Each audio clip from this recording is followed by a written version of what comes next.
क्या 2023 में एक बार फिर पूरी दुनिया में कोविड फैल सकता है? चाइना में कोविड के केसेस एकदम से बढ़ कैसे गए, बात करेंगे आज के वीडियो में।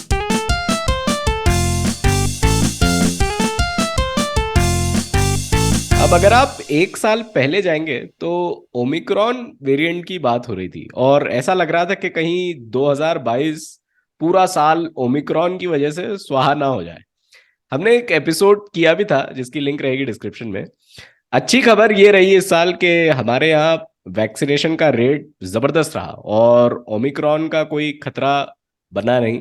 वो इतना effective, in bad terms effective virus रहा नहीं। इनफैक्ट 2022 वो साल रहा जब सब कुछ नॉर्मलसी की तरफ एक्चुअली बढ़ने लगा। मास्क और सैनिटाइजर्स भी गायब होने लग गए। अब 2023 कैसा रहेगा? लॉजिकली 2022 से भी अच्छा होना चाहिए। और ऐसा होता भी अगर चाइना से जो न्यूज़ आ रही है वो नहीं आती। न्यूज़ ये है कि चाइना में लाखों लोग रोज इन्फेक्ट हो रहे हैं। शायद बहुत सी डेथ्स भी हो रही हो, लेकिन कुछ भी क्लियर नहीं है क्योंकि चाइना से कोई एक्चुअली कोई न्यूज़ बाहर आना मुश्किल ही होता है। तो कुछ क्वेश्चंस जो टॉप ऑफ द माइंड है उन पर बात करेंगे अभिषेक के साथ। तो अभिषेक, सबसे पहले तो स्टार्ट करते हैं कि ये जो वेरिएंट है, ये क्या नया वेरिएंट है और ये कितना खतरनाक है? वेरिएंट्स के बारे में अगर आप थोड़ा बता पाएं। वेरिएंट के बारे में बात करूँ उससे पहले मैं थोड़ा सा एक ओवरव्यू के एक बात करना चाहूँगा। जैसे आपने कहा कि हमने लास्ट ईयर बात की थी, मुझे याद है उसके पहले भी हमने जब 2021 से स्टार्ट होना तब भी ये बात की, तो तीसरा साल है जब भी न्यू ईयर स्टार्ट होता है। अब तीसरी बार हम ये कवर कर रहे हैं कोविड के बारे में कि आने वाले साल में क्या रहेगा, कि किस तरह से कोविड की सिचुएशन रहेगी, सो तीसरी बार हम बात कर रहे हैं। बट इस बार थोड़ा सा अलग है। जब ये कोरोना कोविड बीमारी 2019 के आखिरी में या 2020 के स्टार्टिंग में फैलना चालू हुई थी, तब से लेके अभी तक काफी बदल चुका है। स्टार्टिंग में सभी देश एक ही लेवल पे थे, किसी को कुछ नहीं पता था कि ये वायरस क्या है, क्या इसका बिहेवियर है, इसका ट्रीटमेंट क्या है। ना हमारे पास इसके लिए वैक्सीन थी लड़ने के लिए, ना ही हमारे अंदर नेचुरल इम्यूनिटी थी इस वायरस के खिलाफ लड़ने के लिए। अब जब हम ये 2022 में बात कर रहे हैं, तो अब हर कंट्री अलग अलग लेवल पे खड़ी हुई है, क्योंकि किस कंट्री में कितना वैक्सीनेशन हुआ है, वहाँ की पॉपुलेशन के अंदर कितनी नेचुरल इम्यूनिटी इस वायरस के अगेंस्ट में आ गई है, उस आधार पे सब कंट्री अलग अलग लेवल पे है। तो सभी कंट्रियों को एक साथ हम एक पैरामीटर पे रख के बात नहीं कर सकते हैं। ये गलत होगा कि अगर सभी कंट्रियों को हम एक ही पैरामीटर पे बात कर रहे हैं। अब इंडिया कहाँ है, चाइना कहाँ है, दूसरी कंट्री कहाँ है, वो हम आगे बात करेंगे। सबसे पहले हम ये बात करते हैं नया वेरिएंट है क्या।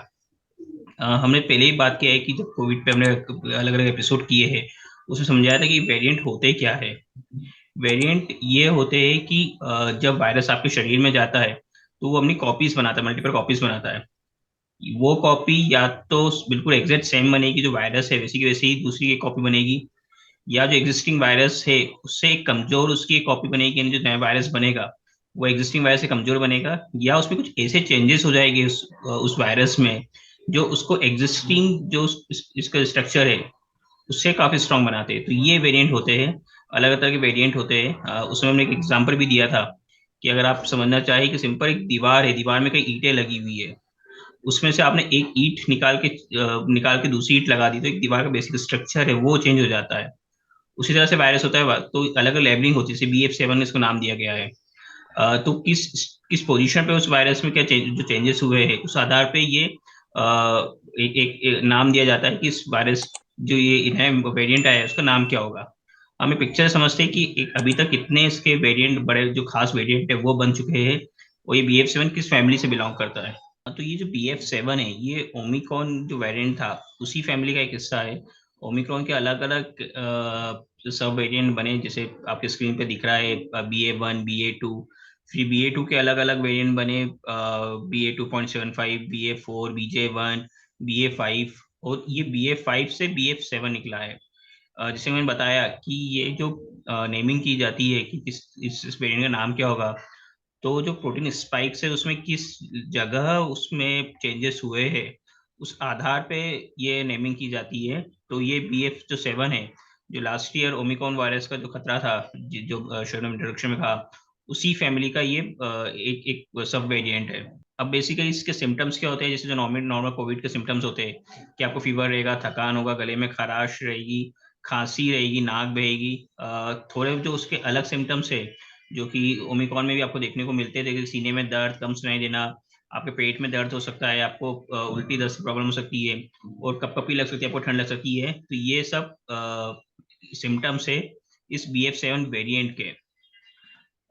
अभी तक कितने वेरिएंट बन चुके हैं, अब इसकी बात करें तो जब ओरिजिनल 2019 में वायरस आया था, अ, वो एक ओरिजिनल कोविड-19 वायरस था। उसके बाद 2020 में एक अल्फा वेरिएंट आया जो यूनाइटेड किंगडम में मिला था। उसके बाद बीटा आया 2021 में जो साउथ अफ्रीका में वेरिएंट मिला था। एक गामा आया था 2021 में जो ब्राजील में। 2021 में डेल्टा वेरिएंट जो सेकेंड वेव के लिए जो ज़्यादा इफेक्टिव, जो ज़्यादा फैला था, डेल्टा वेरिएंट था। ओमिक्रॉन लास्ट ईयर कई देशों में फैला था। अभी 2022 में ओमिक्रॉन BF7 है, वेरिएंट है जो चाइना से फैल रहा है। तो ये तो हुए अलग अलग वेरिएंट जो अभिषेक ने बड़े अच्छे से एक्सप्लेन किया। ये वाला जो प्रेजेंट वेरिएंट है अभिषेक, हम इसके बारे में क्या जानते हैं? इसकी डेथ रेट या आर वैल्यू जो आप बता रहे थे, क्या है और ये कितना खतरनाक है? जो उसकी आर वैल्यू है, जो उसका ओरिजिनल ओमिक्रॉन था, उसकी आर वैल्यू थी 6 से 8। यानी कि एक बार अगर आपको किसी भी इन्फेक्टेड व्यक्ति के कांटेक्ट में आते थे, एक इन्फेक्टेड व्यक्ति 6 से 8 लोगों को इन्फेक्ट कर सकता है ना, वो संक्रमित कर सकता है। बट इसकी जो आर वैल्यू है वो मानी जा रही 15 से 16। यानी एक संक्रमित व्यक्ति 15 से 16 लोगों को संक्रमित कर सकता है। यानी जो ओमिक्रॉन वेरिएंट था उससे डबल है, यानी अच्छा। काफी तेजी से वायरस फैलता है। और इसमें सिम्टम्स दिखने का टाइम होता है जनरली। हमने देखा है कि जो कोविड, अगर आपको इन्फेक्शन हुआ है, जब आप किसी भी संक्रमित व्यक्ति के संपर्क में आए उसके बाद से आपने सिम्टम्स दिखेंगे तो जनरली से 3 से 4 दिन लगते हैं। बट इसमें कई केसेस में ऐसा देखने को मिल रहा है कि एक दिन से कम समय लग रहा है कि आप में सिम्टम्स दिखने लग गए। तो जल्दी इन्फेक्ट कर रहा है, वो ज्यादा तेजी से फैल रहा है ये वायरस। ठीक है। तो ये सब तो अपनी जगह है। सवाल यहाँ पे ये भी आता है कि एकदम से ये केस कैसे बढ़ गए? मतलब हम तो सब तरफ देख रहे थे, दुनिया में सब जगह केस डाउन जा रहे हैं। 2022 में नॉर्मल से आ रही है, जो मैं स्टार्टिंग में बात भी की थी। चाइना में ऐसा क्या हुआ जो एकदम से ये केस आने लग गए? जैसे मैंने स्टार्टिंग में कहा था कि हम जैसे 2020 में तो 2022 में जो फर्क था कि वो था कि सभी कंट्री 2020 में एक ही लेवल, 2022 में अब सब अलग अलग लेवल पे है। उसके मेजर हम्म। दो मैंने कारण बताए थे कि एक तो वैक्सीनेशन कितना हुआ इस कंट्री में, और वहाँ के लोगों में नेचुरल इम्यूनिटी कितनी है। चाइना की बात करें तो चाइना की जीरो कोविड पॉलिसी थी कि उन्होंने बहुत ही स्ट्रिक्ट, जैसे अगर कोई केस आता था स्ट्रिक्ट लॉकडाउन लग दिया था, लोगों को अंदर बंद कर रखा था। तो उस तरह से वो एक तरह से जो पूरी जो पॉपुलेशन है उसमें वायरस का एक्सपोजर कम हुआ एज कम्पेयर टू अदर जो दूसरे देशों के मुकाबले। तो जिस वजह से लोगों में नेचुरल इम्यूनिटी नहीं बन पाई।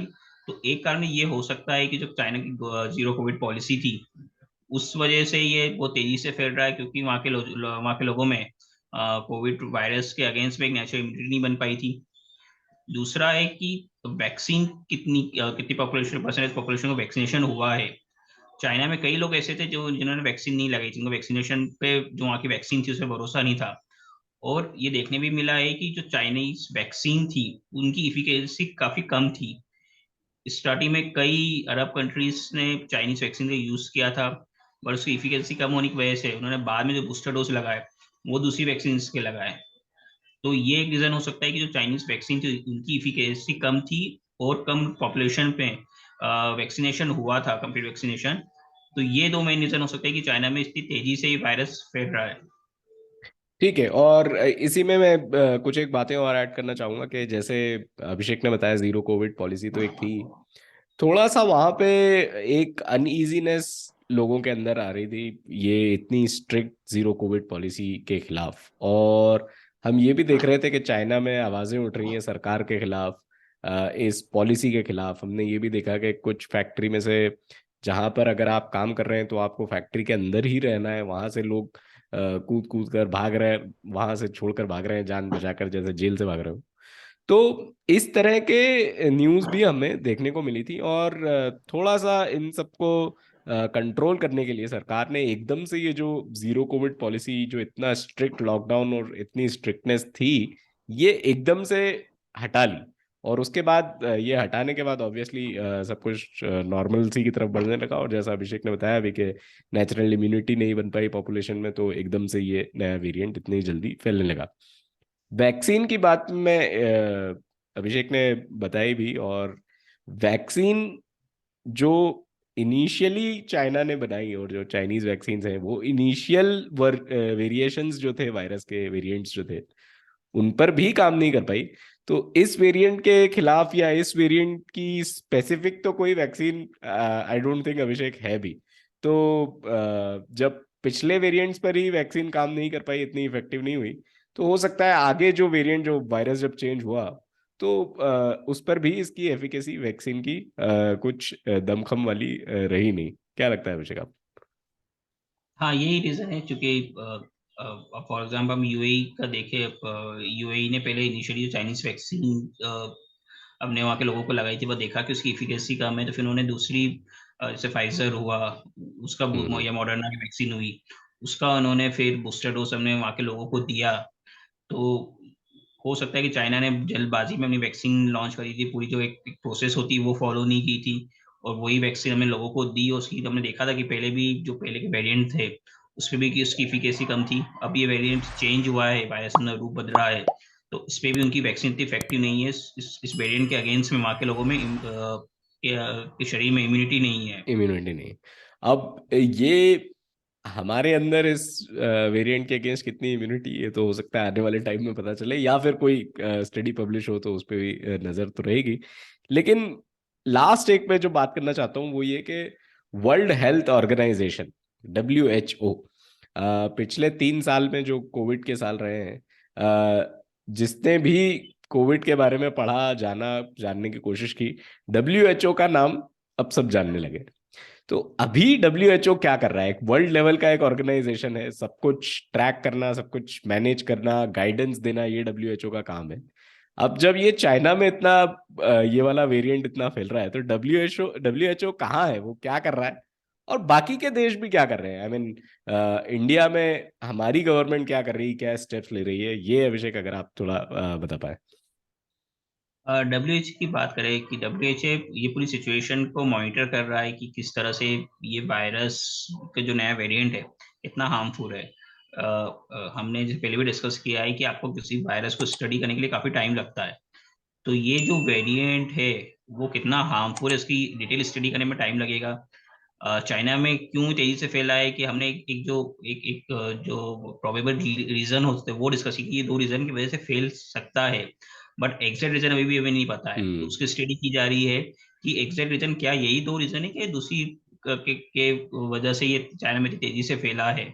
तो उसकी स्टडी की जा रही है। डब्ल्यूएचओ की कोशिश है कि जिन देशों में वैक्सीनेशन काफी कम है वहां पे वैक्सीनेशन को बढ़ाया जाए, जैसे लैटिन अमेरिकन कंट्रीज हुई, अफ्रीकन कंट्रीज हुई, वहां पे वैक्सीनेशन को बढ़ाया जाए। और जैसे कि हमने स्टार्टिंग से कह रहे हैं कि सभी देश में एक समान खतरा नहीं है, तो डब्ल्यू एच ए भी कुछ ऐसे स्टेप्स नहीं उठाना चाहता है कि पूरी दुनिया में पैनिक फैले। पूरी दुनिया की अगर पैनिक फैलेगा तो पूरी दुनिया की अर्थव्यवस्था पे भी इसका खराब असर पड़ेगा। तो एक डब्ल्यू एच ओ पूरी सिचुएशन को मॉनिटर कर रहा है, और जो एक्शंस उठाना चाहिए वो एक्शन उठा रहा है। इंडिया स्पेसिफिक की बात करें तो इंडियन गवर्नमेंट का भी यही पॉइंट, यही स्ट्रेटजी लग रही है। अभी जैसे दो दिन पहले प्राइम मिनिस्टर ने भी एक हाई लेवल मीटिंग चेयर की थी, जिसमें सिचुएशन के बारे में स्टडी की गई थी। हेल्थ मिनिस्ट्री में भी कई मीटिंग्स हुई है। अभी तक इंडियन गवर्नमेंट ने एडवाइजरी इशू की है। जितने भी जो एडवाइजरी आई है उसमें लोगों को सलाह दी गई है, कुछ रिस्ट्रिक्शन अभी इंडिया ने इम्पोज नहीं किए हैं लोगों पे। क्योंकि हमारा भी ये मानना है कि हमारे यहाँ काफी वैक्सीनेशन काफी अच्छा हो चुका है। जितनी एलिजिबल पॉपुलेशन थी उसके अंदर लगभग 99% फुल्ली वैक्सीनेटेड है। कई लोगों को बूस्टर डोज लगा है, बूस्टर डोज में हमारा नंबर कम है। अभी तक केवल 35-40% लोगों ने ही बूस्टर डोज लिया है। तो बूस्टर डोज का परसेंटेज कम है, तो गवर्नमेंट का यही कोशिश है कि लोग ज़्यादा से ज़्यादा बूस्टर डोज ले, ताकि इस वायरस के अगेंस्ट में उनकी इम्यूनिटी बने रहे। अभी गवर्नमेंट ने जब हम आज 24 तारीख को रिकॉर्ड करें तो 23 तारीख से ही एक नई एक वैक्सीन को परमिशन दी है, जो मार्केट में मिलना अवेलेबल हो गई है। वो नेजल स्प्रे है, वो ऐसे बूस्टर डोज यूज की जाएगी। तो गवर्नमेंट पूरी सिचुएशन पे एक एक एक मॉनिटरिंग कर रही है। गवर्नमेंट भी नहीं चाहती कि ऐसे स्टेप्स उठाए, रिस्ट्रिक्शंस लगाए जिससे पैनिक हो। तो एक क्लोजली मॉनिटर कर रही है, लोगों को एडवाइस दे रही है। हमारी हमारी भी एडवाइस है कि हमें प्रिकॉशन रखना है, घबराने की जरूरत नहीं है। जैसे कि हम भीड़ भाड़ वाली जगह में जा रहे हैं तो मास्क पहने, जो बेसिक कोविड के प्रोटोकॉल्स है उनको फॉलो करें, डरने की अभी जरूरत नहीं है। जैसे कि न्यूज़ में आया था कि इंडिया में भी ये BF7 वेरिएंट मिला है। बट ये बताऊंगा कि जब ये इसका सैंपल लिया गया था तो ये सितंबर के सैंपल थे, जिसकी रिपोर्ट अब आई है तब पता पड़ा है कि ये जो सितंबर में सैंपल लिए गए थे इसमें भी BF7 वेरिएंट के सैंपल्स थे। क्योंकि जीनोम सीक्वेंसिंग में काफी टाइम लगता है उसको आइडेंटिफाई करने में कि हाँ ये सैंपल जो जो वेरिएंट है सैंपल में वो कौन सा है, तो कंफर्म करने में भी टाइम लगता है। तो हमारे यहाँ भी इंडिया में ये वेरिएंट 2 या 3 महीने से इंडिया में आ चुका है, बट इसका अभी तक इतना खतरनाक असर नहीं दिखा है जितना चाइना में दिख रहा है। आने वाले 30 दिन काफी इंपॉर्टेंट है कि अगले 30 दिनों में क्या रहता है, क्या सिचुएशन रहती है। अभी हम देखें कि अभी आप कोविन की वेबसाइट पे जाएंगे और वहां पे देखेंगे कि पॉजिटिविटी रेट कितने हैं। तो अधिकतर इंडिया के अधिकतर डिस्ट्रिक्ट्स में पॉजिटिविटी रेट 1% से भी कम है।